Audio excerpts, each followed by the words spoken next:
The Undertaker. Words like iconic and legendary don't do this man justice. The Phenom is one of wrestling's most timeless characters, having thrived in multiple decades and eras. Simply put, one of the absolute best ever. But as a champion, different story. For the first time ever on Better Champion, one dead man, two reigns of modest length, more than a decade apart, two very different WWEs. Which Undertaker reign was better? We're about to find out.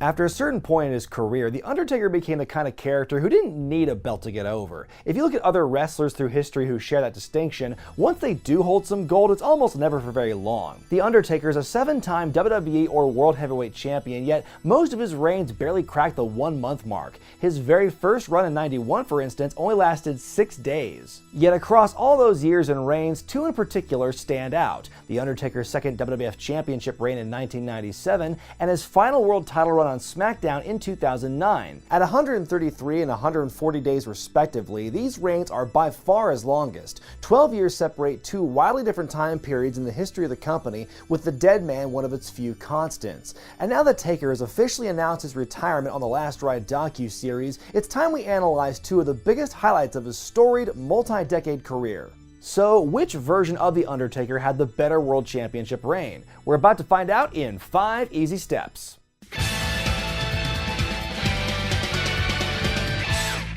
First, we look at the different paths each Taker took to claim the biggest prize in their respective era. The first few months of '97 saw a lot of volatility in the main event scene. Shawn Michaels won the WWF Championship at the Royal Rumble, but then he lost his smile, which led to a 4 corners match with the vacant title in February. Bret won that match, but lost the title a day later to Psycho Sid. As the runner-up in the 4-way match at In Your House, The Undertaker was next in line to challenge for the title at WrestleMania 13. So how'd their big main event match go? Well, let me put it this way. They should be thankful they were on the same card as Bret Hart versus Steve Austin. The match between Sid and Taker is honestly a drag to get through. It goes for a very long time, it is way too boring to be this slow, and suffers from a slew of interference from the Hitman at the beginning, middle, and end of the match. The only thing that would have made this more interesting would be if the rumors about Sid crapping his trunks during the match were ever verified. This match is so bad, there's a reason that this is the only shot you ever see of it when they talk about the WrestleMania streak. Meanwhile, in the future, The Undertaker was locked in a fierce rivalry with champion CM Punk. The straight-edge superstar had been able to manipulate SmackDown general manager Teddy Long and referee Scott Armstrong to bend the rules in his favor. After The Undertaker lost to Punk in controversial fashion at Breaking Point, the rematch was set for the following month at Hell in a Cell. In the opening match. But in the cell? Maybe it had something to do with the quality of opponent. Maybe it had something to do with the wealth of experience Taker had gained since WrestleMania 13. But let's just say this match was far better than the one against Sid, in pacing and execution, you name it. This encounter was pretty tame by Hell in a Cell standards, but I'd still say it's the better match. Normally I would side with whoever won the title at WrestleMania, but this WrestleMania? That one's not gonna cut it. The first point goes to 2009. No matter what era you look at, for as long as The Undertaker's been around, he's usually been pretty dominant in all of them. But here it's not just about wins and losses, it's about the quality of the matches. Here I'm going to compare all of his televised title defenses after winning the championship, including the matches where he loses it. Winning the championship at Mania 13 snapped a major drought for The Undertaker, his first reign in nearly 6 years. But by the time he was in a position to carry the company on his back, the Federation was strongly behind Bret Hart, who'd completed his heel turn against Stone Cold Steve Austin. Taker and Bret wouldn't lock horns for the title until SummerSlam, so until then, the dead man worked his way through quite an array of talent. Mankind, Austin, Farouk in his only one-on-one match for the title, Vader, and finally against Hart. The records online allege that he fought a young Triple H in a title match on Raw that April, but the commentary says it's non-title and it ends in a DQ anyway when Mankind hits Taker in the face with the blowtorch, so forget about it. Taker's title matches during this time were more or less of a good quality, but frequently given a lot of window dressing, outside interference, Shawn Michaels as guest referee, and so on. Though the overall focus of programming at this point was more on the Hart Foundation, the cloud of Paul Bearer's evil secret would cast a compelling shadow on the latter half of Taker's run. In terms of overall quality, the worst of his defenses has to be against Farouk at King of the Ring. But for the best, it's a toss-up between this and SummerSlam against Bret, but I'm going to give the nod to the match with Mankind at Revenge of the Taker. It was a great entry in their fierce rivalry over the years, with enough crazy moments to take your breath away. 2009 Undertaker would have a few more matches for the world title than his past self, but the variety wouldn't be much greater. CM Punk, Batista, and Rey Mysterio were his most frequent challengers for the next several months, whether in singles matches or multi-mans. He almost lost the title to Batista in a chairs match at TLC, only for him to retain it after the match was restarted.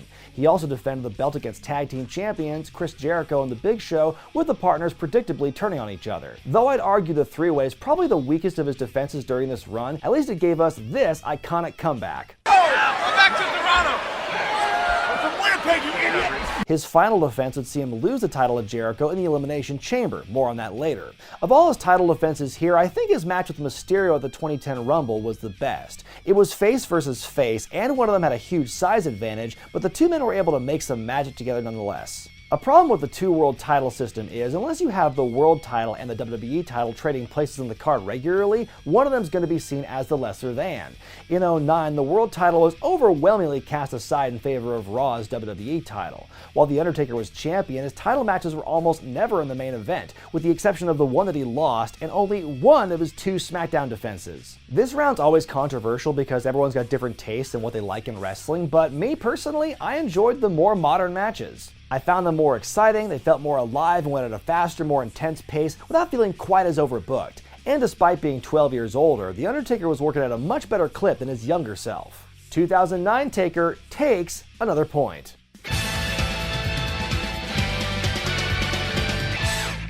Having great matches is one thing, but it doesn't matter how good a match is if people aren't watching it. Let's see how each champion impacted WWE's TV ratings and pay-per-view buy rates.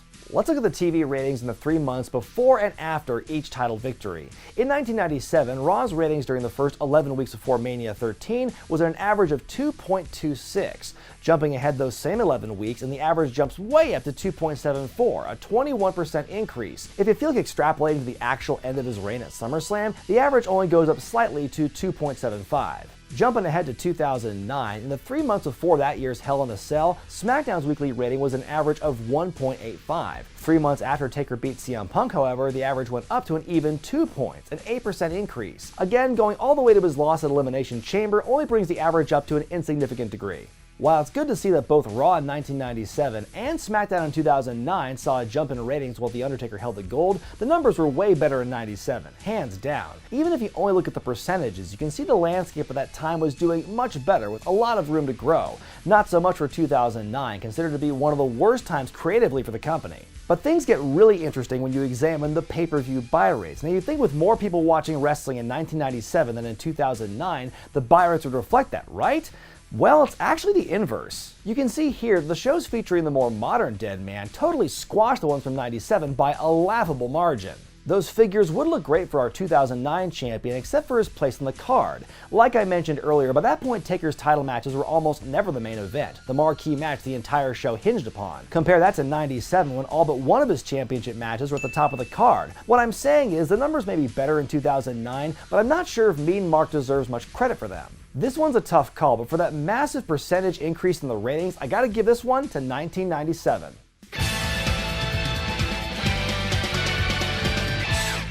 If you were a hardcore creature of the night during either of these periods, it must have blown your mind to have seen Taker hold the gold for as long as he was. But all good things must come to an end. In a match that many would argue was the real turning point toward what we call the Attitude Era, Taker defended the championship at SummerSlam against the hated Bret Hart, who agreed to never wrestle in the US again should he lose. The two wildcards in this match were the members of the Hart Foundation on the outside, and of course, guest referee Shawn Michaels, who had just found his smile again. Good for him. After a physical bout that may have gone a little too long for its own good, the match ended when Shawn's emotions got the better of him, accidentally allowing Bret to win his 5th and final World Wrestling Federation title.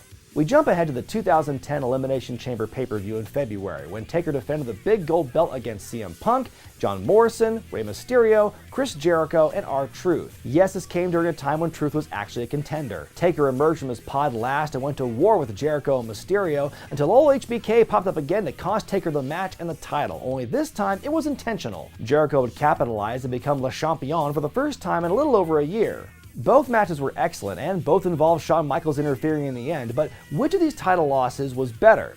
By which I mean, which one was less bad to watch? While the Chamber match had a little more variety and a great second half once Taker came out of his pod, I think we saw a much better story between Undertaker and Bret. Shawn as the guest ref added unbelievable tension throughout, finally coming to a shocking crescendo with the spit and the steel chair shot, allowing America's #1 heel to slither away with the victory. Point goes to 97 Taker, and after 4 rounds, we have a tie. Finally! Though not part of a reign itself, I'm always fascinated with what happens to the main event picture after a big title change. And with Taker, well, a lot of stuff happened each time. Remember Paul Bear's big secret I mentioned a few minutes ago? Long story short, he was talking about Kane. Taker had been feuding with Shawn Michaels after what happened at SummerSlam, and it all came to a head at Bad Blood in the first Hell in a Cell match. And if you followed wrestling for any amount of time, you don't need me to tell you what happened there. That's gotta be Kane! That's gotta be Kane! But it wasn't just the debut of the Big Red Machine. What happened at SummerSlam '97 set in motion what could be argued as an even bigger moment in company history. The match with Bret and Taker was a pivotal point in the story the World Wrestling Federation had been telling since the previous year, the title feud between Hart and Shawn Michaels. Again, you can probably see what's coming. Survivor Series '97, the Montreal Screwjob, Bret leaves for WCW, you've heard it all before. But the point is that matchup wouldn't be possible without the match at SummerSlam. Shawn's interference in the Chamber match 12 years later was also a major plot point, as HBK had been begging The Undertaker for a WrestleMania 25 rematch. When the dead man refused, Michaels had no choice but to cost him the world title and grab his attention. This of course led to that rematch in Arizona, a fantastic bout that I still think was better than 1 year earlier, and a match that served as the perfect end to Shawn Michaels' storied career. No. Both title losses would lead to some extraordinary moments, but as beautiful as Shawn's swan song was in 2010, it can't beat the lasting impact of the debut of a new long-term character and one of the biggest moments, for good and for bad, in modern wrestling history. The winning point goes to 1997 Taker.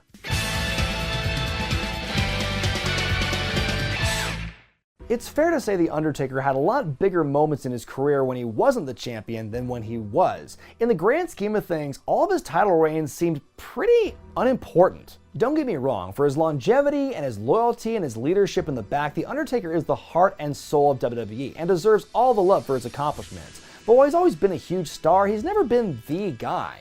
As long as he's been around, there was always someone else who was built up as the bigger star.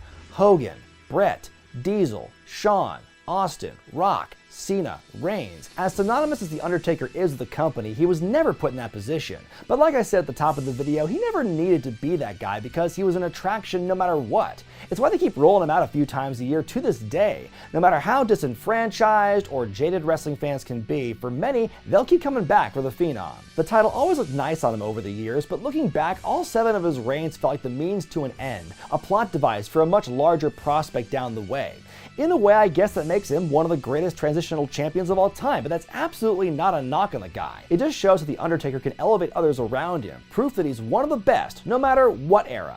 So which version do you think was the better champ, and which title reigns do you want to see me compare in future installments? Let me know in the comments section below. I'm Brian Zane, and I'll see you next time.